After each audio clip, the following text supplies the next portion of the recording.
अस्सलाम वालेकुम। कैसे हैं आप सब? उम्मीद है आप सब खैरियत से होंगे। अल्हम्दुलिल्लाह मैं ठीक ठाक हूँ। आज हम सबक नंबर 3 का आगाज़ करेंगे, जिसका अन्वान है आदाब माशरत सीरत तैयबा सल्लल्लाहु अलैहि वसल्लम की रोशनी में। इस सबक में हम नबी पाक सल्लल्लाहु अलैहि वसल्लम की सीरत के बारे में, यानी उनकी किरदार, उनके पाक किरदार के बारे में पढ़ेंगे और माशरे में उनका क्या किरदार रहा है उनके बारे में पढ़ेंगे। ठीक है, तो आप क्या जानते हैं कि माशरे से अफराद का ऐसा ग्रोह मुराद लिया जाता है जिनकी ज़रूरियात ज़िंदगी और रवाबत में इश्तराक हो। इसके लिए मज़हब, रंग, नस्ल, कौम या कबीले की कोई कैद नहीं। सीरत तैयबा सल्लल्लाहु अलैहि वसल्लम हमारे लिए मशअल राह है। इस पर अमल ही दुनिया और आखिरत की कामयाबी का वसीला है। तो सबसे पहले इसके मुश्किल अल्फाज देख लेते हैं, उनका तलफ़्फ़ुज़ भी सीखेंगे और साथ हम मायने भी देख लेंगे। दस्तूर, आइन या कानून। तफसीर का मतलब होता है वजाहत। रवाबित, ताल्लुकात। मशल, चराग। तकद्दुस, पाकीज़गी। कबीह, बुरा। बहबूद, बेहतरी। तो अब इसकी पढ़ाई शुरू करते हैं। आदाब, अदब की जमा है। इसके मायने दस्तूर, कायदे या तौर तरीके वगैरह के हैं। माशरत से मुराद माशरे का रहन सहन है। यूँ आदाब माशरत माशरे में रहने सहने और ज़िंदगी गुजारने के तरीक़ों को कहा जाता है। इस्लाम एक मुकम्मल ज़ाब्ता हयात है जो फ़र्द को ज़िंदगी गुजारने के तमाम तरीक़ों और रहनुमा असूलों से मुकम्मल आगाह करता है। ज़िंदगी का कोई गोशा हो, आप किसी भी मामले में रहनुमाई के तालिब हों, कुरान मजीद और सीरत तैयबा सल्लल्लाहु अलैहि वसल्लम आपकी मुकम्मल रहनुमाई के लिए मौजूद हैं। हज़ूर अकरम सल्लल्लाहु अलैहि वसल्लम की मुबारक ज़िंदगी हमारे लिए कुरान पाक की अमली तफसीर की सूरत में मौजूद है। अल्लाह ताला का इरशाद है, यकीनन तुम्हारे लिए अल्लाह के रसूल सल्लल्लाहु अलैहि वसल्लम में बेहतरीन नमूना है। माशरा चूँकि मज़हब, कौम, रंग व नस्ल, छोटे बड़े और अमीर गरीब की तफरीक से बालातर होकर लोगों के मुश्तरका मुफाद और बाहमी रवाबत से वजूद में आता है, लिहाजा माशरे में मुकीम अफराद का ताल्लुक चाहे किसी भी शोबा ज़िंदगी से हो, सीरत तैयबा में हर एक के लिए उम्दा तर्ज पर ज़िंदगी बसर करने की लाजवार अमली मिसालें मौजूद हैं। इस्लामी माशरत की बुनियाद तकवा, अहूवत, भाईचारा, इंसाफ, एसार, दूसरों के जानो माल की हिफाजत, इज़्ज़त व आबरू के तहफ़्फ़ुज़ और एहतराम इंसानियत पर है। हजूर नबी करीम सल्लल्लाहु अलैहि वसल्लम ने मसावात और भाईचारे की बुनियाद पर मदीना मनव्वरा में जिस मिसाली माशरे की बुनियाद रखी, उसकी दूसरी मिसाल कहीं और नहीं मिलती। फ़र्द और ख़ानदान माशरे की बुनियादी इकाइयों में से हैं। माशरे के इस्तेहकाम के लिए ज़रूरी है कि हर छोटा बड़ा अपने ख़ानदान और माशरे की बेहतरी के लिए किरदार अदा करे। सीरत तैयबा में हमें ऐसी रोशन मिसालें मिलती हैं जो रहती दुनिया तक के इंसानों के लिए मशअल राह हैं। अब आपने देखा है कि ज़िंदगी गुजारने का जो मुकम्मल तरीका है हमें कहाँ से मिलता है? कुरान मजीद से और नबी पाक सल्लल्लाहु अलैहि वसल्लम की ज़िंदगी से मिलता है। ठीक है, ठहरें और बताएं। यहाँ पे पूछा गया है कि आदाब माशरत किसे कहते हैं। तो माशरे में रहने सहने के जो तौर तरीके होते हैं उन्हें आदाब माशरत कहते हैं। और हुज़ूर अकरम सल्लल्लाहु अलैहि वसल्लम रिश्तेदारों के साथ किस तरह पेश आते थे? बहुत मोहब्बत से, शफ़क़त से, मेहरबानी से, ठीक है, इस तरह पेश आते थे। रसालत माब सल्लल्लाहु अलैहि वसल्लम की मुबारक ज़िंदगी पर एक नज़र डालें तो हम देखते हैं कि हुज़ूर अकरम सल्लल्लाहु अलैहि वसल्लम घर में होते तो अपने काम खुद अपने हाथ से अंजाम देते, कपड़े फट जाते तो खुद पेवंद लगा लेते, बकरियों का दूध खुद धोते, घर के कामों में भी हाथ बटाते, अपने जूते खुद सी लेते, जानवरों के लिए चारे पानी का इंतज़ाम भी खुद फरमाते, मुसाफिरों की मदद और मेहमान नवाजी करते। इनके अलावा आप सल्लल्लाहु अलैहि वसल्लम रिश्तेदारों के साथ अच्छा सलूक करते और उनके हकूक़ अदा करते, बेवाओं की मदद करते, यतीमों की कफ़ालत करते। सच्चाई और ईमानदारी का तो ये आलम था कि दुश्मन तक आप सल्लल्लाहु अलैहि वसल्लम को सादिक और अमीन कहकर मुखातिब करते। आप सल्लल्लाहु अलैहि वसल्लम के पास अपनी इमानतें रखवाते। आप सल्लल्लाहु अलैहि वसल्लम दूसरों को काम करते देखते तो काम में उनके साथ शामिल हो जाते। कोई किसी से नाराज़ हो जाता तो आप फ़रकीन में सुलह करवा देते। तो आपने देखा कि नबी सल्लल्लाहु अलैहि वसल्लम घर के कामों में भी जो है वो मदद करते थे और अपने काम खुद करते थे। معاشرے میں عورت کو جو تقدس اور احترام اسلام نے دیا وہ کسی اور معاشرے میں حاصل نہیں ہوا۔ اسلام نے عورتوں کے حقوق مقرر کیے، انہیں نہ صرف وراثت میں حصے دار بنایا بلکہ ان کے اخلاقی اور قانونی حقوق کو بھی تحفظ دیا۔ آپ صلی اللہ علیہ وسلم اپنی ازواج مطہرات رضی اللہ عنہ کے ساتھ انصاف اور محبت کا سلوک کرتے، ان کی ضرورتوں کا خیال رکھتے اور پریشانی میں ان کی دل جوئی فرماتے۔ اسلام سے قبل عرب معاشرے میں بیٹیوں کو زندہ دفن کر دیا جاتا۔ اسلام نے اس قبیح فعل کا خاتمہ کیا۔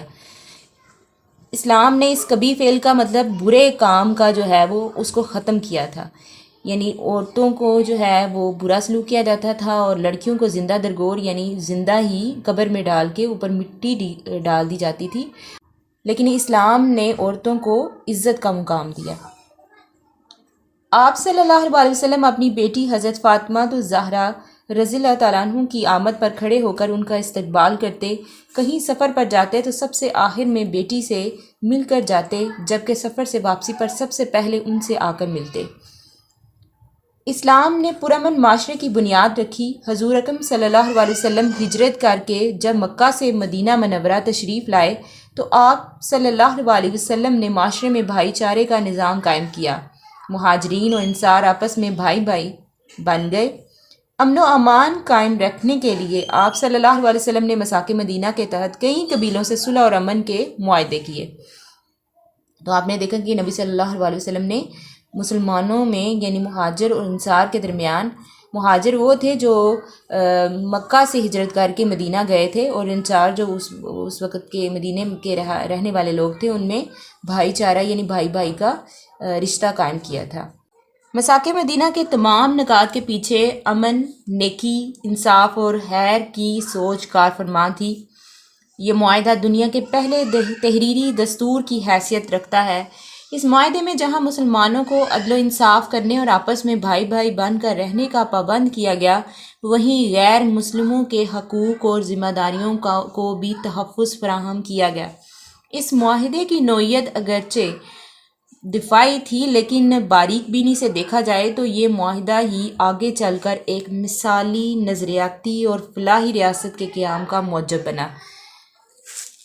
ٹھیک ہے، جو پہلا معاہدہ جو ہے اسلام میں بنا تھا وہ ہے مساک مدینہ، اور یہ تحریری مطلب لکھا ہوا پہلا قانون تھا۔ مہاجرین کو انصار کا بھائی قرار دیا گیا تھا، اور اس میں یہ تھا کہ آپ مسلموں کے ساتھ تو اچھا سلوک کریں گے ہی، لیکن غیر مسلموں کے ساتھ بھی آپ اچھا سلوک کریں گے جو کافر تھے۔ کسی بھی معاشرے میں فتنہ، فساد اور ظلم و زیادتی کا کلا کما کرنے کے لیے انصاف کا منظم اور معتبر نظام ناگزیر ہوتا ہے۔ نبی کریم صلی اللہ علیہ وسلم نے اپنی زندگی میں انصاف کا ایسا لاجواب نظام قائم کیا جس کی مثال پوری انسانی تاریخ میں ملنا ممکن نہیں۔ بنو مخزوم کی ایک عورت نے چوری کی تو اس کے قبیلے والوں نے حضرت اسامہ بن زید رضی اللہ عنہ سے سفارش کی، درخواست کی۔ حضرت اسامہ رضی اللہ عنہ نے جب حضور اکرم صلی اللہ علیہ وسلم سے اس کے متعلق بات کی تو آپ صلی اللہ علیہ وسلم نے ناراضی کا اظہار کیا اور عدل و انصاف پر لوگوں سے مخاطب ہو کر فرمایا، تم سے پہلے لوگ اس لیے ہلاک ہو گئے کہ اگر ان میں کوئی بڑا آدمی چوری کرتا تو اس کو چھوڑ دیتے، لیکن اگر کمزور چوری کر لیتا تو اس کو سزا دی جاتی۔ ٹھیک ہے، تو یہاں پر ایک بات ہے کہ نبی صلی اللہ علیہ وسلم نے یہ بھی فرمایا تھا کہ اگر میری بیٹی فاطمہ بھی چوری کرتی تو اس کے بھی ہاتھ کاٹ دیے جاتے۔ تو یعنی انصاف جو ہے وہ سب کے لیے ہے، برابر ہے۔ یہ نہیں ہے کوئی بڑا ہے تو اس کو چھوڑ دیا جائے، جو چھوٹا ہے یا کمزور ہے یا غریب ہے تو اس کو سزا دی جائے۔ اچھا، یہاں پہ ہیں ٹھہرے اور بتائیں اسلام سے قبل عرب معاشرے میں بیٹیوں کے ساتھ کیا سلوک کیا جاتا تھا؟ تو کیا سلوک کیا جاتا تھا؟ یعنی ان کو زندہ درگور کر دیا جاتا تھا۔ دنیا کا پہلا تحریری دستور کسے کہا جاتا ہے؟ مساک مدینہ کو۔ ٹھیک ہے، یہ وہ سنہری اصول تھے جن پر اسلامی معاشرہ قائم ہوا۔ نبی کریم صلی اللہ علیہ وسلم نے زندگی کے ہر معاملے میں پہلے خود عملی نمونہ پیش کیا، پھر دوسروں کو اس کی تاکید کی۔ حضور نبی کریم صلی اللہ علیہ وسلم کی زندگی ہدایت و رہنمائی کا وہ آفتاب ہے جس کی روشنی تمام جہانوں کو ہمیشہ منور کرتی رہے گی۔ ہمارے لیے اپنے ملک و معاشرے کی فلاح و بہبود اور ترقی کو یقینی بنانے کے لیے لازم ہے کہ معاشرے کی تعمیر و تشکیل اسلام کے لازوال سنہری اصولوں پر کریں اور سیرت طیبہ صلی اللہ علیہ وسلم کو اپنا رہنما بنائیں۔ اسی صورت میں ہم پرامن اور پروقار معاشرے کا قیام یقینی بنا سکتے ہیں۔ ٹھیک ہے، یہ اس کی پڑھائی مکمل ہوئی۔ اب ہم نے آج سیکھا کیا ہے یہ دیکھتے ہیں۔ ہم نے سیکھا کہ رسول پاک صلی اللہ علیہ وسلم کی سیرت طیبہ ہمارے لیے مشعل راہ ہے اور دنیا اور آخرت کی کامیابی کا انحصار دین اسلام پر عمل کرنے میں ہے۔ ٹھیک ہے، اب اس کا جو ہے بکوا کرتے ہیں۔ سوال نمبر 2 ہے، دیے گئے الفاظ پر اعراب لگا کر تلفظ واضح کریں اور ان کے معنی بتائیں۔ پہلا لفظ ہے اصول، الف پیش صاد پیش، واؤ کی آواز جاری ہے اس لیے اس کے اوپر کچھ نہیں آئے گا، لام ساکن۔ تفریق، تے زبر فے تف، رے یہ قوف تفریق، یعنی تے کے اوپر زبر ہے، فے ساکن ہے، رے زیر ہے، یہ اور قاف کے اوپر دونوں کے اوپر ساکن آئے گا۔ مشعل، میم زبر شین ساکن، آئین زبر لام ساکن، مشعل۔ آگے لفظ ہے وراثت، واؤ کے نیچے زیر ہے، رے زبر ہے کیونکہ رے کے آگے الف آ گیا اس لیے رے کے اوپر زبر آئے گی، سے زبر اور تے ساکن۔ ٹھیک ہے، وراثت۔ آگے لفظ ہے معتبر، لفظ کیا ہے معتبر، میم پیش آئین ساکن، تے زبر بے زبر اور رے ساکن، معتبر۔ اب ان کے معنی دیکھیں، اصول کا ہے آئین، تفریق کا فرق، مشعل کا موم بتی یا چراغ، وراثت کا ترکہ اور معتبر کا ہے عزت دار۔ ٹھیک ہے، سوال نمبر 3 ہے، سبق کے متن کے مطابق درست جواب پر ٹک کا نشان لگائیں۔ ادب کی جمع ہے آداب۔ سیرت طیبہ میں ہر ایک کے لیے عمدہ طرز پر زندگی بسر کرنے کی موجود ہیں لازوال عملی مثالیں۔ حضور اکرم صلی اللہ علیہ وسلم کفالت کرتے یتیموں کی، معاشرے میں فتنہ و فساد ظلم و زیادتی کا کلا کما کرنے کے لیے منظم اور معتبر نظام ناگریز ہے انصاف کا،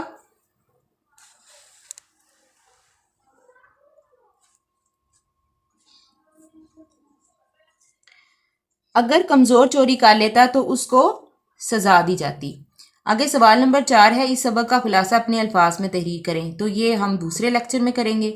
سوال نمبر 5 ہے، رسالت مآب صلی اللہ علیہ وسلم کی زندگی میں حسن معاشرت کی اہمیت پر ہم جماعت ساتھیوں سے گفتگو کریں۔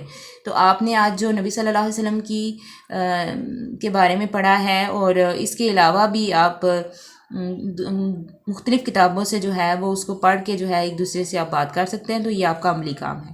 ٹھیک ہے، آگے جو آپ کا سوال ہے وہ ہے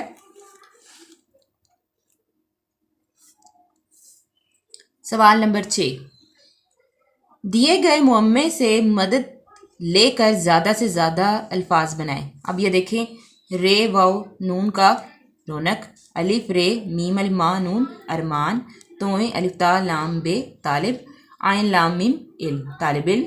ٹھیک ہے، آگے ہے رے واو میم روم، رے واو زے روز۔ ٹھیک ہے، تو یہ آپ کے الفاظ ہو گئے۔ آگے ہے قواعد سیکھے، مذکر مؤنث۔ ہم مذکر اور مؤنث کا تصور مثالوں کے ساتھ پڑھ چکے ہیں۔ جانداروں کی تذکیر و تانیث کو حقیقی تذکیر و تانیث کہتے ہیں، جیسے گائے، بیل، اونٹ، اونٹنی وغیرہ۔ وضاحت اور ہدایات کی روشنی میں سرگرمی ساتھ مکمل کریں۔ سوال نمبر 7 ہے، مذکر الفاظ کے مؤنث اور مؤنث کے مذکر لکھیں، جیسے دادا، دادی، ماموں کا ممانی، بھائی، بہن، پھوپھا، پھوپھی، چچا، چچی، ہالو، ہالہ، دادا، دادی، تایا، تائی۔ تو اس طرح یہ آپ کے مذکر مؤنث ہوئے۔ سوال نمبر 8 ہے، نعت کی مدد سے الفاظ پر اعراب لگا کر تلفظ واضح کر کے نیچے درج کریں، جیسے دستور، دال زبر سین ساکن، تے پیش واؤ رے دستور، واؤ کے اوپر کچھ نہیں آئے گا کیونکہ الفاظ آواز جاری ہے۔ انسانیت، الف نون ان साकिन हो गया नून पे, सीन अलिफ सा, नून के नीचे ज़ेर, ये के ऊपर ज़बर, ते साकिन। इंसानियत, तर्ज, तोए रे और जे, तोए के ऊपर ज़बर है, रे और जे दोनों के ऊपर साकिन है। आगे है मशल, मीम ज़बर शीन साकिन, आइन ज़बर लाम साकिन, मशल।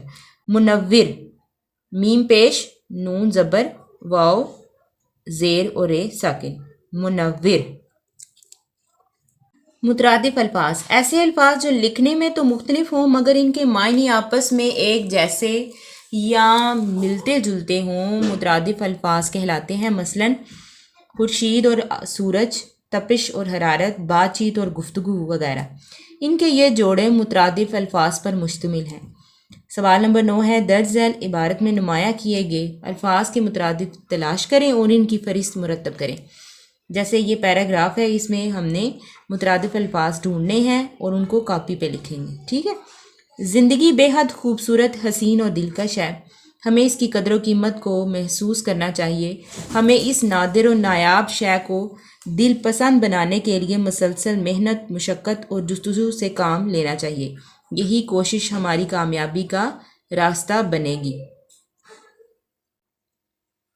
ठीक है। अब इसको सवाल में जो नीले रंग के हैं ना अल्फाज, उनको हम जो है वो अल्फाज बना लेंगे और बाकी जो देखें हसीन, दिलकश, इनको हम मुतरादिफ में जो है वो लिखेंगे। अब इसको देखें ज़रा,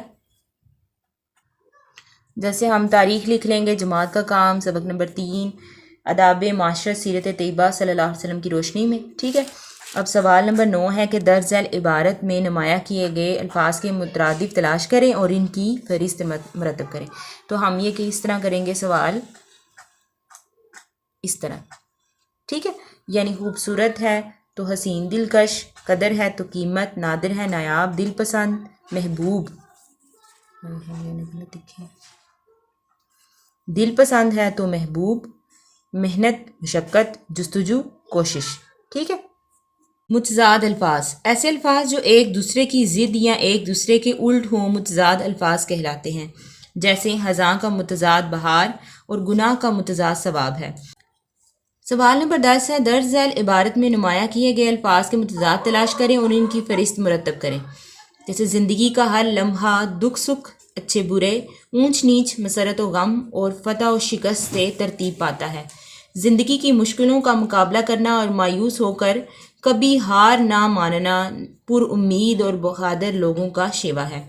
अब इसमें देखें कि जो गुलाबी रंग के जो अल्फाज, उनको हम अल्फाज देख लेंगे और बाकी इनके मुतज़ाद देखेंगे, ठीक है, ठीक है। इसी तरह हम सवाल नंबर 10 लिख लेंगे, दर्ज झैल इबारत में नुमाया किए गए अल्फाज के मुतज़ाद तलाश करें, उनकी फ़हरिस्त मुरतब करें। इसी तरह मैंने जो सारे अल्फाज लिख लिए हैं, जैसे दुख, बुरे, ऊंच, गम, शिकस्त, पुरुमीद, सुख, अच्छे, नीच, खुशी, फतह, मायूस, ठीक है, ये हमने लिख लिए हैं। साबका, ऐसा लफ्ज़ या हर्फ किसी कलमे से पहले लगे तो इससे एक नया बामानी लफ्ज़ बन जाए, साबका कहलाता है। जैसे अन के साबका से अनपढ़, अनथक और अनजान वगैरह। लाहका, ऐसा लफ्ज़ या हर्फ किसी कलमे के आखिर में लगे तो इससे एक नया बामानी लफ्ज़ बन जाए, लाहका कहलाता है। जैसे दान के लाहका से हिसाबदान, साइंसदान और रोशनदान वगैरह। इसी तरह हम इस सवाल नंबर 11 को देखेंगे। सवाल नंबर 11 है कि दिए गए साबकों की मदद से 3 अल्फाज बनाइए। जैसे बेअदब, बेहया, बेमरवत, खुशनुमा, खुश शक्ल, खुशपोश, काबिल, काबिल एतमाद, काबिल गौर, काबिल इज़्ज़त, कमज़र, कम इलम, कम फहम, पाक, पाक दामन, पाक ज़ात, पाक बास। इस तरह जो है वो आपका जो है बुक वर्क मुकम्मल हुआ। मुझे उम्मीद है आपको समझ आ गई होगी। अगर आपको पसंद आए वीडियो तो लाइक कीजिएगा, कमेंट कीजिएगा।